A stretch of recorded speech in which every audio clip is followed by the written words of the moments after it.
नमस्कार। Professor S Narayan Raju YouTube channel में आप सबका मैं स्वागत करता हूँ। आज प्रेमचंद जी से संबंधित एक विषय पर मैं आपसे चर्चा करना चाहता हूँ। आपको हम सब जानते हैं, जहाँ उपन्यास सम्राट या कथा सम्राट और खासकर कथा मतलब कहानी हो या उपन्यास हो, इसको जहाँ सामंतवादी परंपरा से लेकर आम जनता तक ले आने का जो श्रेय प्रेमचंद जी को ही मिलता है। तब तक कहानी या उपन्यास में नायक हो नायिका हो मतलब एक उच्च वर्ग, एक अलग एलीट वर्ग तक ही सीमित है। लेकिन प्रेमचंद जी ने क्या किया, साधारण भारतीय किसान, मजदूर, मध्यवर्गीय सारे पात्र मतलब वास्तव में साहित्य समाज का दर्पण है। इसका पूर्ण न्याय या पूर्णतः इसको सिद्ध किया है तो प्रेमचंद जी ने किया है। और इसके साथ साथ तत्कालीन समय की मांग के अनुरूप उन्होंने क्या क्या किया है। और आज राष्ट्रीय उपन्यास की अवधारणा पर आज का विषय है प्रेमचंद और राष्ट्रीय उपन्यास की अवधारणा पर अभी हम आगे चर्चा करेंगे। प्रेमचंद राष्ट्रीय आंदोलन के निर्भीक व अविचल योद्धा थे।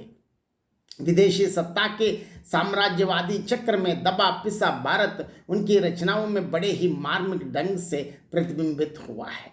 प्रेमचंद की प्रमुख समस्या स्वाधीनता की प्राप्ति, पूर्ण स्वराज्य प्राप्ति के लिए कटिबद्ध महात्मा गांधी जी ने सत्याग्रह द्वारा स्वातंत्र आंदोलन का सूत्रपात कर भारतीय राजनीति को एक नया आयाम प्रदान किया।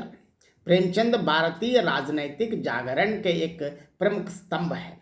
देश में स्वाधीनता के विचारों का प्रचार उन्होंने साहित्य के माध्यम से उतने ही जोरों से किया जितना कि सक्रिय राजनीति में सत्य व अहिंसा के द्वारा महात्मा गांधी जी ने। साहित्य जनता के संस्कारी मन पर बड़ा गहरा प्रभाव पड़ता है क्योंकि उसमें कला अंतर्निहित रहती है। प्रेमचंद इस तथ्य को अच्छी तरह समझते थे। पराधीनता की श्रृंखलाएं तोड़ने के लिए भारतीयों में नवीन चेतना, साहस और शक्ति का संचार प्रेमचंद ने साहित्य के द्वारा किया। उन्होंने भारत को झकझोर कर जगाया ही नहीं, उसे उसकी दयनीय दशा से ही परिचित नहीं कराया, वरना उसे क्रांति के लिए, स्वाधीनता के हेतु संगठित अभियान के लिए तैयार भी किया। प्रेमचंद जी के साहित्य में भारत की आत्मा बोलती है।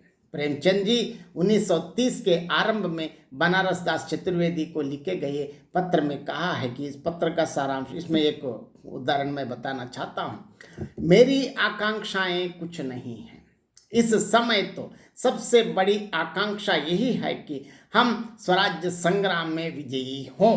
धन या यश की लालसा मुझे नहीं रही, खाने भर को मिल ही जाता है। मोटर और बंगले की मुझे हवस नहीं। हाँ, यह जरूर चाहता हूँ कि 2-4 ऊंची कोटि की पुस्तकें लिखूं, पर उनका उद्देश्य भी स्वराज्य विजयी ही है। उपन्यास सम्राट प्रेमचंद में देश प्रेम की भावना बीज रूप में विद्यमान थी, जिसका स्वाधीनता संघर्ष के समानांतर विकास हुआ। शिवानी देवी कृत प्रेमचंद घर में लिखा है कि सरकारी नौकरी में रहते हुए प्रेमचंद जी ने अपने आत्माभिमान पर कभी आंच नहीं आने दी। अंग्रेजी अफसरों की जी हुजूरी करना उनकी आदत में न था, यद्यपि इसके लिए अनेक हार उनको कैफियत देनी पड़ी।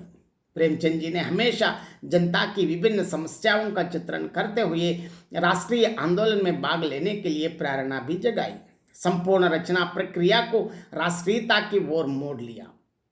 राजा महाराजाओं की विलास प्रवृत्ति एवं कुशासन के कारण उनकी शक्ति और अधिकार धीरे धीरे क्षीण होते चले गए तथा उनकी रियासतें अप्रत्यक्ष रूप से अंग्रेजों के नियंत्रण में आ गई।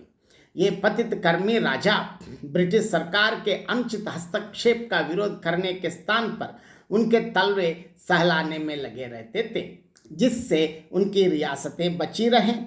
इन काट के उल्लू राजाओं को विलायत की सैर अंग्रेजों के साथ शिकार खेलने और उनकी जूतियां सीधी करने से फुर्सत नहीं थी। प्रजा जिया या मरे, सरकार के संरक्षण में देशी राजा लोग प्रजा से मन माने कर वसूल करना, मन माने कानून बनाना आदि के बारे में प्रेमचंद ने रंगभूमि उपन्यास में अत्यंत मार्मिक ढंग से चित्रण किया है। प्रेमचंद ने अपने उपन्यासों में तत्कालीन स्वायत्त शासी संस्थाओं के प्रजातांत्रिक ढांचे, उनमें जनप्रतिनिधियों के प्रवेश तथा उनकी कार्यप्रणाली का वास्तविक चित्रण किया है। रंगभूमि में म्युनिसिपल प्रधान राजा महेंद्र कुमार सिंह सिद्धांत प्रिय व्यक्ति थे। वे अधिकारी एवं राजा रईसों की भांति साधारण प्रजा वर्ग के लिए स्वास्थ्य एवं समस्त जनोपयोगी सुविधाएं मुहैया करना आवश्यक समझते थे।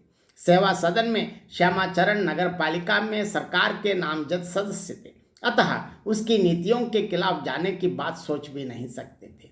वेश्याओं को शहर से बाहर के पद्म सिंह के प्रस्ताव से पूर्ण सहानुभूति रखते हुए भी वे कहते हैं, जब तक यह ना मालूम हो जाए कि गवर्नमेंट इस विषय को पसंद करती है या नहीं, तब तक मैं ऐसे सामाजिक प्रश्न पर कोई राय नहीं दे सकता। प्रेमचंद के लिए साम्राज्यवादी गुलामी से देश की मुक्ति सबसे अहम समस्या थी। उनमें आज़ादी की तड़प थी और उसको पाने के लिए वे कोई भी बलिदान करने को तत्पर थे। स्वाधीनता आंदोलन की सक्रिय राजनीति के कार्यकर्ता ना होने पर भी इस आंदोलन में उनका योगदान तत्कालीन नेताओं से भी आगे था, क्योंकि उन्होंने स्वाधीनता आंदोलन को राजनीति के साथ साथ सामाजिक, आर्थिक और सांस्कृतिक सभी दूरियों पर गतिशील करने का काम किया।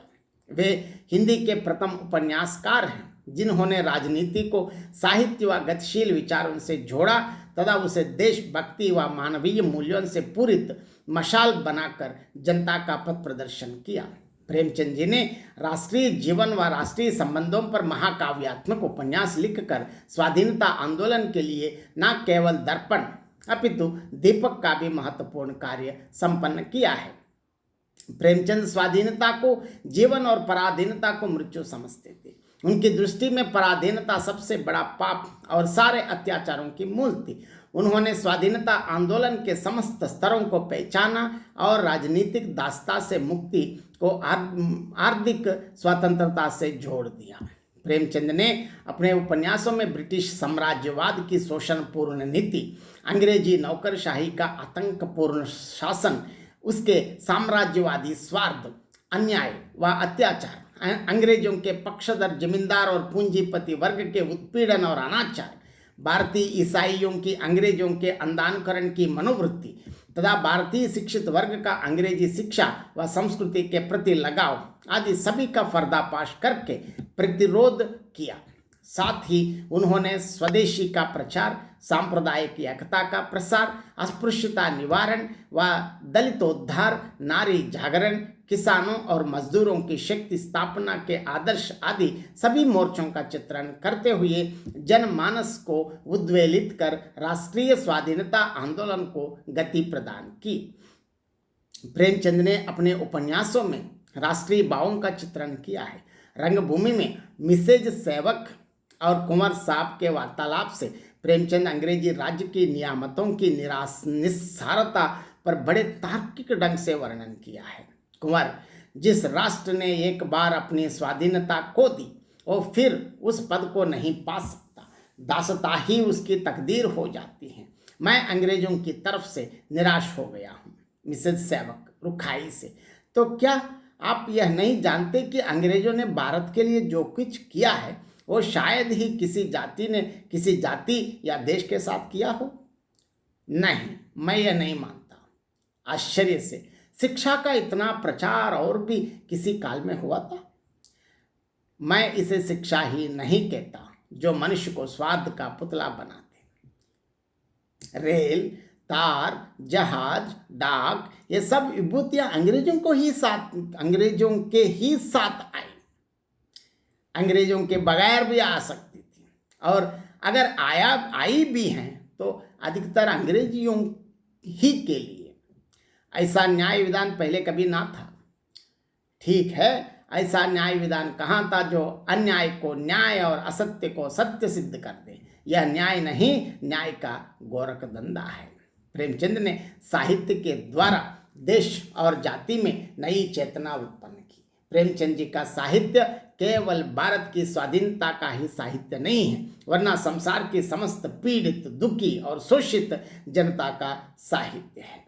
आप इस वीडियो को देखने या सुनने के बाद जरूर आप अपनी प्रतिक्रिया व्यक्त कीजिए। बहुत बहुत धन्यवाद।